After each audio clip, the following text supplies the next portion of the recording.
بسم اللہ الرحمن الرحیم۔ السلام علیکم ناظرین، امید ہے آپ سب لوگ خیر خیریت سے ہوں گے۔ مزید تفصیلات سے پہلے انتہائی معذرت کے ساتھ سبسکرائب اور گھنٹی یعنی بیل آئیکن کو پریس کر دیں تاکہ ہماری ملاقات کے سلسلے کو قائم رکھا جا سکے اور ہماری ہر اپڈیٹ آپ تک سب سے پہلے پہنچے۔ کس طریقے سے عمران خان نے اپوزیشن کو پھنسا لیا ہے، پھنسا اس طریقے سے لیا ہے کہ آج عمران خان نے ایک ڈیٹیل میں پریس کانفرنس کی۔ انہوں نے کہا کہ 2013 کو الیکشن کہا گیا تھا، مسلم لیگ نون نے حکومت بنائی تھی، لیکن سندھ میں انہوں نے دھاندلی کا الزام لگایا تھا۔ جو سندھ میں جیتے تھے انہوں نے کہا تھا کہ یہ الیکشن ہے، ہم نے صرف کہا تھا کہ 4 حلقے کھول دیں، اور اس وقت 131 دھاندلی کی پٹیشنز آئی تھی الیکشن کمیشن کے اندر، جبکہ 2018 کا جو الیکشن ہے اس میں صرف 102 آئیں، جبکہ انہوں نے کہا کہ یہ جو 102 ہیں ان میں سے جو 24 پٹیشنز ہیں وہ مسلم لیگ نون اور پیپلز پارٹی کی ہیں، جن میں 9 پیپلز پارٹی اور 15 جو ہیں وہ مسلم لیگ نون کی ہیں، جبکہ پی ٹی آئی کی اس 2018 کے الیکشن میں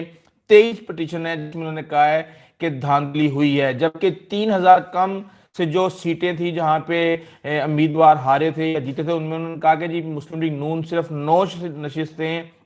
ایسی تھیں جہاں پہ وہ 3000 ووٹوں سے ہارے تھے۔ پیپلز پارٹی 3 سیٹوں پہ ہاری تھی جہاں پہ ان کا مارجن 3000 کے قریب تھا، اور جبکہ جو پی ٹی آئی ہے وہ 13 سیٹوں پہ ہاری تھی جہاں پہ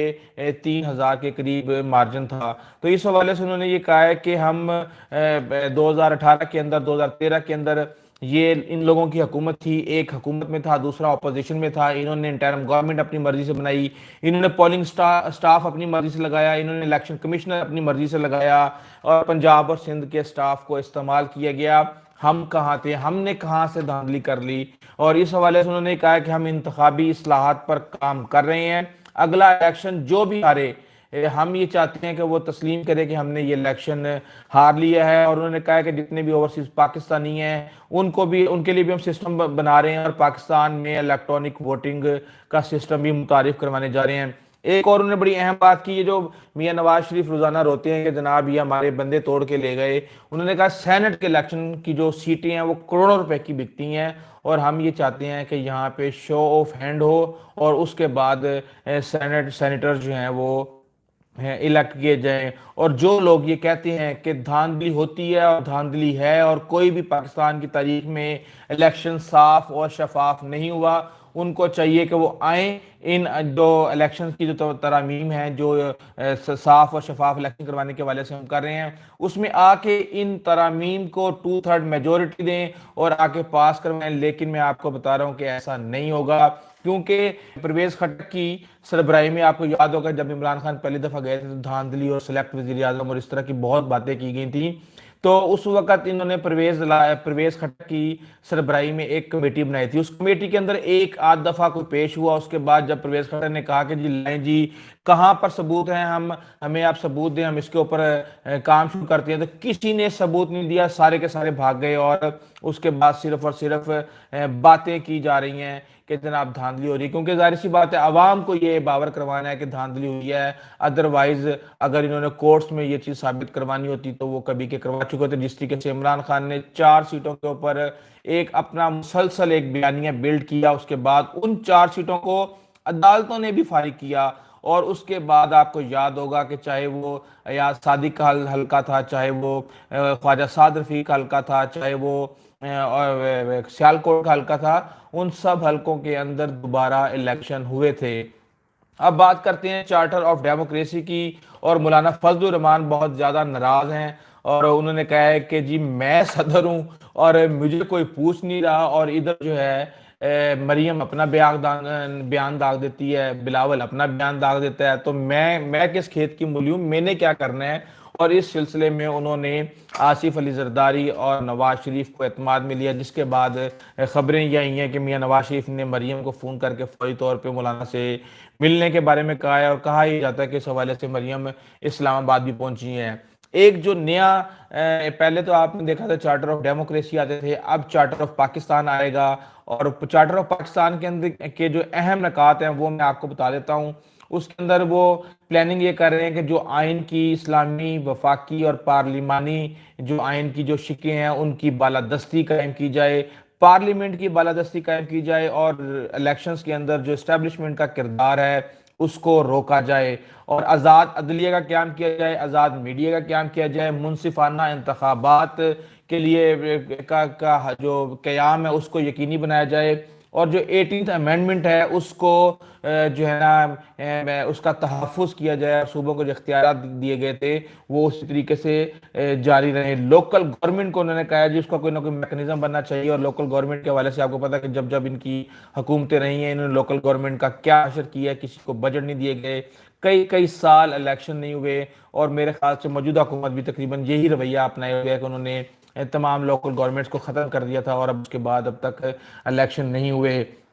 غربت، بے روزگاری اور افراط زر کے لیے انہوں نے کہا جی کہ اس کے خاتمے کے لیے ہنگامی معاشی پیکج ہونے چاہیے، اور آئین کی اسلامی جو حصوں کا تحفظ اور اس کا نفاذ کیا جائے۔ اب بندہ ان سے پوچھے کہ یار تم لوگ 30 سال سے اس ملک کے اوپر حکمرانی کر رہے ہو، جب مولانا فضل الرحمان جو ہے نا ایون مشرف کے دور میں بھی وہ حکومت کے اندر رہے ہیں، کہ کے پی کے اندر اس وقت اس کا نام تھا، کبھی اس طرح کی باتیں نہیں کرتے یہ لوگ۔ یہ ساری باتیں صرف اور صرف عوام کو دھوکہ دینے کے لیے، ان کو بیوقوف بنانے کے لیے اس طرح کے لالی پاپس دیے جاتے ہیں۔ اگلی بات کرتے ہیں بختاور کی۔ بختاور کے حوالے سے جو ہے نا بڑی افواہیں چل رہی ہیں۔ کس قسم کی افواہیں چل رہی ہیں؟ ایک میں آپ کو صرف میسج، یہ میں کہہ نہیں رہا آپ کو کس قسم کے میسج چل رہے ہیں ان کی۔ 27 نومبر کو یونس چودھری کے بیٹے کے ساتھ جو ہے نا ان کی منگنی ہے، اس حوالے سے جو کارڈ ہیں وہ بھی جاری کیے جا چکے ہیں، اور اس کی تو ایک ڈیفرنٹ ڈیٹیل ہے، لیکن میں آپ کو بتاتا ہوں کہ جو میسج چل رہے ہیں وہ یہ ہیں کہ بختاور کا سسرالی خاندان مصدقہ قادیانی ہے۔ اس کے ہونے والے سسر یونس چودھری نے اپنی کتاب Dirt Roads to Black Gold کے اندر یہ تسلیم کیا ہے کہ وہ قادیانی ہے، اور انہوں نے یہ بھی کہا ہے کہ یہ جو خاندان ہے یہ سیال کوٹ میں رہتا تھا، سیال کوٹ کے بعد ان کو جب یہ قادیانی ہوئے تو ان کو زمینیں ملیں، یہ اس کے بعد سائیوال منتقل ہو گئے، اور یونس چودھری بھی پاک فوج کے اندر بھرتی ہوئے تھے، اور لیکن اس کے بعد ان کو نکال دیا گیا۔ 1973 کے اندر یہ جو ہے نا ملک سے باہر چلے گئے، اور اس کے بعد یہ کینیڈا کے اندر انہوں نے البرٹا صوبے کے شہر ایڈمنٹن میں کچھ عرصہ گزارنے کے بعد یہ امریکہ منتقل ہو گئے، اور اس نے ریاست ٹیکساس میں رہائش اختیار کی۔ اس وجہ سے یعنی کہ لمبی ڈیٹیل ہے، جبکہ آج پیپلز پارٹی نے ایک بیان دیا جس کے اندر اس حوالے سے تو کوئی بات نہیں کی گئی کہ یہ خاندان قادیانی ہے یا نہیں ہے، لیکن انہوں نے کچھ تفصیل ضرور دی ہے۔ انہوں نے بھی یہی کہا ہے کہ 1973 میں یونس چودھری اور جو ان کی فیملی ہے وہ گئی تھی ملک سے باہر۔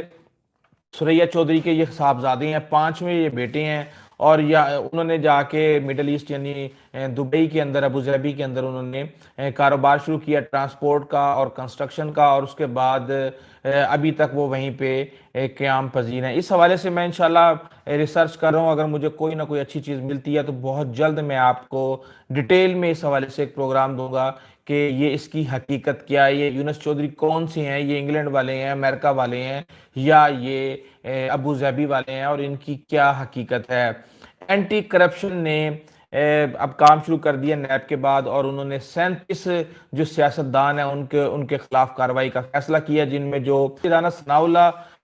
رانا مشہود اور اس کے علاوہ خواجہ آصف، ان کے اوپر ایف آئی آر وغیرہ درج کی جا رہی ہیں، اور اس کے علاوہ اور بے تحاشا ایک لمبی فہرست ہے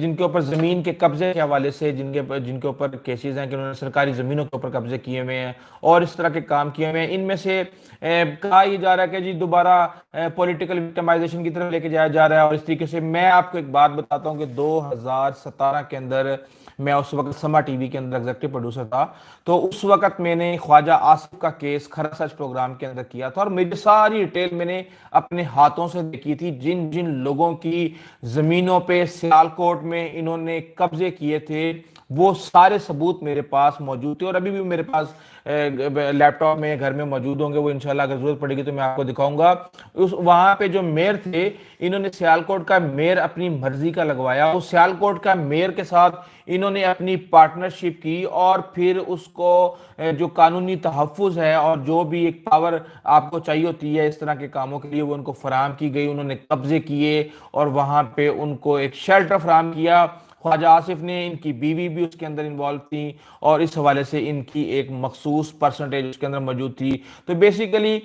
سیاستدان آپ ہیں، آپ جس طرح مرضی ملک کو لوٹ کے کھا جائیں، آپ کو کوئی پوچھنے والا نہیں ہے۔ کوئی پوچھے گا تو آپ کہہ دیں گے جی ہمیں تو پولیٹیکل وکٹمائزیشن کا نشانہ بنایا جا رہا ہے، اور ہمارے ساتھ تو سیاسی انتقام لیا جا رہا ہے ہمارے ساتھ، تو پھر کر کے آپ عوام کو بے وقوف بنائیں اور آگے چلیں۔ امید ہے کہ اینٹی اسٹیبلشمنٹ، جو یہ اینٹی کرپشن اسٹیبلشمنٹ ہے، اس کا جو رویہ ہوگا، اس کا جو مزاج ہوگا، وہ نیب کی طرح نہیں ہوگا، اور یہ ان کیسز کو کسی نہ کسی منطقی انجام تک پہنچائیں گے۔ رانا مشہود کی سٹوری بھی مجھے اچھی طرح یاد ہے، جب میں ایئر وائی میں تھا تو اس وقت ہم نے کی تھی، اور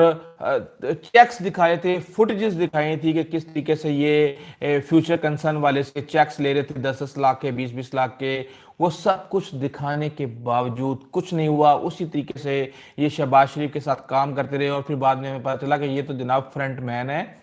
یہ پیسہ پکڑتے ہیں، حمزہ کے بہاف پہ پکڑتے ہیں، شہباز شریف کے بہاف پہ پکڑتے ہیں۔ ان کو کیسے فارغ کیا جا سکتا ہے؟ اور اس کے بعد ان کے پاس وزارت بھی رہی، ان کو اہم عہدے بھی دی جاتے رہے، اور اس حوالے سے یہ چیزوں کو لے کے چلتے رہے۔ اگر آپ نے ہمارا چینل ابھی تک سبسکرائب نہیں کیا تو پلیز چینل کو سبسکرائب کر لیں، بیل آئیکن کو پریس کر لیں، اپنے دوستوں، رضاکار اور ہمسایوں کا خاص خیال رکھیے گا۔